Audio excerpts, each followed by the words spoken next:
Plain water is not enough after 60, and I want to explain exactly why, because this is one of the most important and least discussed facts in geriatric medicine. You've been drinking water your whole life, 8 glasses a day. You carry a water bottle. You try to stay hydrated. You do everything you were told, and you still feel fatigued by afternoon, still get the afternoon brain fog, still have legs that feel heavy by evening, still wake up with stiff joints and low energy even after a full night of sleep. Here is what is happening. After 60, plain water, consumed without the specific electrolyte minerals that aging kidneys increasingly fail to conserve, is being processed by your body with dramatically reduced efficiency. A significant portion of what you drink is being excreted before it reaches the cells that need it most. Your tissues, your muscles, your blood vessel walls, your brain cells are functionally dehydrated even on days when you've met your water quota. The solution is not more water, it is smarter water. Water that contains the specific mineral additions that transform ordinary hydration into something your aging circulatory and cellular system can actually use. And the ingredient that makes the biggest documented difference costs almost nothing and fits in a glass. Here are the 5 additions that accomplish this most effectively. Addition. Number 1, the electrolyte foundation, a pinch of unrefined mineral salt. This is the most fundamental and the most misunderstood addition on this list, because when most people hear add salt to your water, they think of table salt, refined sodium chloride stripped of every trace mineral, and they think of blood pressure and heart disease and everything they were told to avoid. What I am recommending is different in form and in mechanism. Unrefined mineral salts, pink Himalayan salt, Celtic gray sea salt, or similar unrefined varieties, contain sodium chloride as their primary component, but also retain up to 84 trace minerals, including magnesium, potassium, calcium, and bicarbonate in natural ionic form. These trace minerals are precisely the electrolyte matrix that the aging kidney is struggling to conserve. A small amount, 1/4 teaspoon, added to 1 liter of water does not produce a detectably salty taste, but it transforms the water's osmotic profile in a way that dramatically improves cellular water retention. Sodium in this context functions as what physiologists call an osmolyte, a compound that draws water into cells and holds it there. Athletes have understood this for decades. Sports drink formulations are built entirely around this principle. But for older adults who need this benefit most, whose kidneys are excreting sodium less efficiently, whose cells are functionally underhydrated even on high water intake days, this principle has been largely absent from their dietary guidance. A study published in the American Journal of Clinical Nutrition found that fluid retention, the proportion of consumed fluid retained in the body rather than excreted, was significantly higher when beverages contained electrolytes compared to plain water, with the difference most pronounced in older adults whose baseline urinary sodium excretion was elevated, indicating poor kidney sodium conservation. A second study from the University of Stirling found that a small sodium addition to water, at concentrations achievable with 1/4 teaspoon of mineral salt per liter, produced a 40% improvement in fluid retention efficiency compared to plain water in a crossover trial. Important qualification: if you have hypertension being managed with sodium restriction, this addition requires explicit discussion with your physician before implementation. The therapeutic benefit exists. The appropriate dose in your specific context requires clinical individualization. For the majority of adults over 60 without significant sodium restriction requirements, 1/4 teaspoon of unrefined mineral salt in your first liter of morning water is a simple, inexpensive, and physiologically rational enhancement to plain water that your cells will respond to. Now from the mineral foundation to the addition that most directly addresses blood flow. Addition number 2, the circulation activator, fresh lemon or lime juice. This addition is already familiar from earlier videos in this series, but its vascular mechanisms deserve specific attention in the context of hydration and daily energy. A squeeze of fresh lemon or lime juice, half a lemon per 8 to 12 ounces of water, transforms the functional profile of that drink in ways that extend well beyond flavor. The primary bioactive compounds in fresh citrus juice relevant to this discussion are citric acid and hesperidin, a flavonoid present in lemon and lime juice with specific vascular effects. Citric acid in the kidney context, which I described in my kidney health video, increases urinary citrate, which prevents calcium oxalate crystal formation. But citric acid also enhances the absorption of certain minerals from the gut, particularly magnesium, by forming more soluble mineral complexes that the intestinal wall can absorb more efficiently. Adding lemon to mineral-enhanced water therefore improves the bioavailability of the electrolytes you've added. Hesperidin, the citrus flavonoid, has a direct and well-documented effect on endothelial function. It activates endothelial nitric oxide synthase, ENOS, the enzyme responsible for producing nitric oxide in blood vessel walls. More nitric oxide means more vasodilation, wider peripheral blood vessels, better blood flow to the tissues, muscles, extremities, brain, that fatigue and heaviness reflect when they are underperfused. A study published in the European Journal of Clinical Nutrition found that hesperidin from citrus juice produced a significant 24% improvement in flow-mediated dilation, the gold standard measure of endothelial vascular function, in adults with cardiovascular risk factors, with the improvement detectable within 2 to 4 hours of consumption. A second study from Vanderbilt University found that regular hesperidin consumption improved microvascular circulation and reduced the symptoms of leg heaviness and fatigue in a cohort of older adults with mild peripheral vascular compromise. Half a fresh lemon squeezed into your morning water, alongside the mineral salt addition, delivers citric acid for mineral absorption enhancement, hesperidin for endothelial nitric oxide activation, vitamin C for collagen synthesis in blood vessel walls, and potassium to complement the electrolyte foundation. This 2-ingredient morning water, mineral salt, and fresh lemon is the simplest, most cost-effective vascular and hydration intervention I can offer you, and its effects are documented in clinical literature. Addition number 3, the energy mineral, magnesium powder or flakes in evening water. If there is one mineral whose absence from plain water is most responsible for the fatigue and energy deficit that adults over 60 commonly experience, it is magnesium. Magnesium is involved in over 300 enzymatic reactions in the human body. For energy specifically, it is the cofactor for ATP synthesis, adenosine triphosphate, the molecule that powers every cellular process. Without adequate magnesium, the mitochondria, the energy factories in every cell, cannot produce ATP at full capacity. The result is cellular energy deficit that manifests as the pervasive, persistent fatigue that most older adults are told is just aging. An estimated 45 to 60% of adults over 60 have inadequate magnesium status.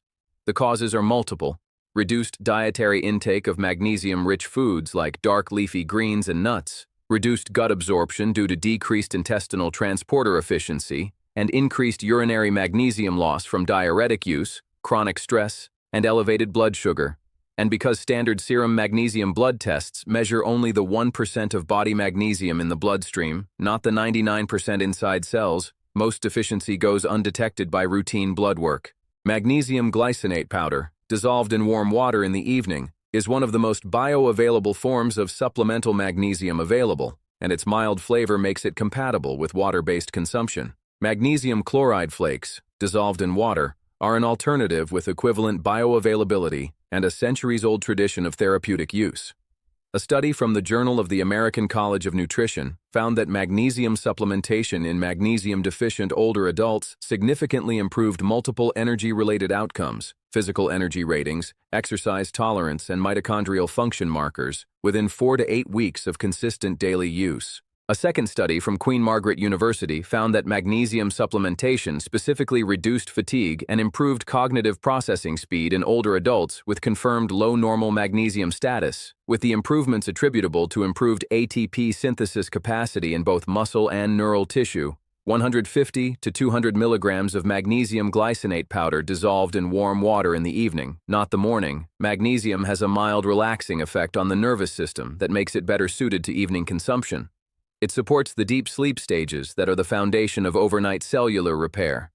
It reduces the muscle cramping that disrupts sleep in many older adults, and it replenishes the mitochondrial cofactor that determines how energized you feel the following morning. This is not a supplement in the conventional sense. It is a mineral dissolved in water, the way minerals exist in natural spring water.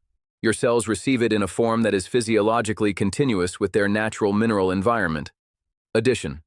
Number 4. The anti-inflammatory enhancer, ginger or turmeric in warm water. This addition crosses the boundary between hydration enhancement and therapeutic beverage, and I want to be clear about what it specifically contributes to blood flow and energy in the context of daily water consumption. Ginger, fresh or powdered, and turmeric with black pepper are among the most studied anti-inflammatory food compounds in existence. Their relevance to energy and blood flow in older adults is direct and mechanistic. Chronic systemic inflammation, inflammaging, does two things simultaneously that produce fatigue and poor circulation. First, it activates the immune system's inflammatory cascade in a way that competes with cellular energy production for metabolic resources. Inflammatory cytokine production is energetically expensive. A body running chronic background inflammation is a body diverting significant metabolic energy toward immune activation rather than toward the physical and cognitive functions you want that energy for. Second, inflammaging impairs endothelial nitric oxide production, the mechanism I've described in multiple videos as the foundation of healthy peripheral blood flow. Inflammatory cytokines reduce eNOS activity, stiffen blood vessel walls, and reduce the vasodilatory response that keeps peripheral circulation adequate. Ginger's active compounds, gingerols and shogalls, are direct NF-kappa B inhibitors. They suppress the master inflammatory switch that drives inflammaging. Turmeric's active compound, curcumin, with black pepper's piperine enhancing its absorption by up to 2,000%, reduces both the inflammatory cytokines impairing energy metabolism and the oxidative stress impairing endothelial nitric oxide production. A study published in the Journal of Nutrition found that daily ginger consumption significantly reduced serum CRP and IL-6, two primary markers of systemic inflammation, in older adults with elevated baseline inflammatory burden, with the reduction translating to improved self-reported energy levels and reduced fatigue over 8 weeks. A study from Baylor University found that curcumin supplementation in older adults with metabolic syndrome significantly improved endothelial function as measured by flow-mediated dilation, with the improvement attributable to reduced inflammatory suppression of eNOS activity. The practical preparation: for morning water, 1 teaspoon of fresh grated ginger steeped in 12 ounces of hot water for 8 minutes, then cooled slightly and consumed with the lemon addition, or 1/4 teaspoon of turmeric with a small pinch of black pepper dissolved in warm water with honey. These are warm, therapeutic waters that serve the function of morning hydration while delivering the anti-inflammatory compounds that improve both energy and circulation throughout the day. Addition, number 5. The nitric oxide booster, hibiscus in cold water. The final addition is one that deserves a starring role in the hydration conversation for adults with any cardiovascular or blood pressure concerns, and that functions simultaneously as one of the most pleasant-tasting additions to water available. Hibiscus sabdarifa, dried hibiscus flowers, produce an intensely colored, tart beverage when steeped in hot water and chilled. In West African, Caribbean, and Latin American food cultures, hibiscus water, called agua de Jamaica, bissap, or zobo, has been consumed for centuries, and modern clinical research has documented exactly why its vascular effects are so consistent. Hibiscus contains a concentrated source of anthocyanins, specifically delphinidin-3-sembubioside and cyanidin-3-sembubioside, that activate eNOS with comparable potency to the hesperidin in lemon juice, producing direct vasodilation of peripheral blood vessels. They also contain organic acids, including hibiscus acid and hydroxycitric acid, that function as mild ACE inhibitors, relaxing blood vessel walls through a mechanism similar to ACE inhibitor blood pressure medications. A study from Tufts University published in the Journal of Nutrition found that adults who consumed 3 cups of hibiscus tea daily for 6 weeks experienced an average reduction in systolic blood pressure of 7.2 millimeters of mercury, a clinically meaningful reduction achievable with dietary intervention alone. In adults with stage 1 hypertension specifically, the reduction averaged 13.2 millimeters of mercury. A second study published in Phytomedicine found that hibiscus was comparable in effectiveness to low-dose captopril, a blood pressure medication, for mild to moderate hypertension management over a 4-week trial. Beyond blood pressure, hibiscus improves the microcirculatory function that underlies the fatigue and heaviness in the extremities that many older adults experience. By reducing peripheral vascular resistance, the resistance that narrowed or stiffened blood vessels create, hibiscus allows the heart to pump more efficiently and allows peripheral tissues to receive more blood per heartbeat. Preparation: steep 2 to 3 tablespoons of dried hibiscus flowers in 12 ounces of boiling water for 5 to 7 minutes. Strain. Allow to cool. Drink chilled over the course of the afternoon, making it your primary afternoon hydration drink rather than plain water alone. Available at Caribbean, West African, Latin American, and Middle Eastern grocery stores globally. Widely available online. One bag of dried hibiscus flowers lasts weeks of daily use and costs a fraction of any cardiovascular health supplement. Important note: if you are on blood pressure medication, introduce hibiscus water gradually and monitor blood pressure, as the combined effect may require medication adjustment. This is a conversation to have with your physician, not a reason to avoid the tea, but a reason to involve your doctor in the transition. I want to close with something that I think reframes the entire conversation about hydration after 60. Water is not a passive substance that your body simply absorbs and uses. It is a carrier, a transport medium whose effectiveness is determined by what it carries. After 60, the aging kidney, the aging gut, and the aging cellular membrane all require that carrier to come equipped with specific mineral cargo that keeps the transport efficient. Plain water is not enough, not because water is wrong, but because the aging body needs more from its water than it needed at 40. It needs the electrolytes that make hydration cellular rather than just volumetric. It needs the vascular compounds that make hydration circulatory rather than just digestive. It needs the minerals that make hydration energetic rather than just thirst quenching. The 5 additions in this video provide all of that, from ingredients available in every kitchen and every market, at a daily cost measured in pennies. This is not complicated medicine. It is basic cellular physiology, applied practically, guided by the evidence, and made accessible to you in the time it takes to squeeze a lemon. If this video gave you something genuinely useful, a morning habit to begin, an afternoon drink to prepare, a magnesium water to try tonight, please consider subscribing. Every week I bring you this same quality of honest, specific, evidence-based guidance with nothing to sell and everything to give. Next week, I'm going to cover the 5 morning habits that research shows most powerfully protect cardiovascular health after 65. Habits that take under 20 minutes combined, cost almost nothing, and address the vascular mechanisms that underlie the majority of serious cardiac events in this age group. Based on the same peer-reviewed science that guides everything I share with you, you will want to be there for that one. Until then, add the lemon, add the mineral salt, steep the hibiscus, dissolve the magnesium. Your cells are waiting for water that actually reaches them. Give them what they need.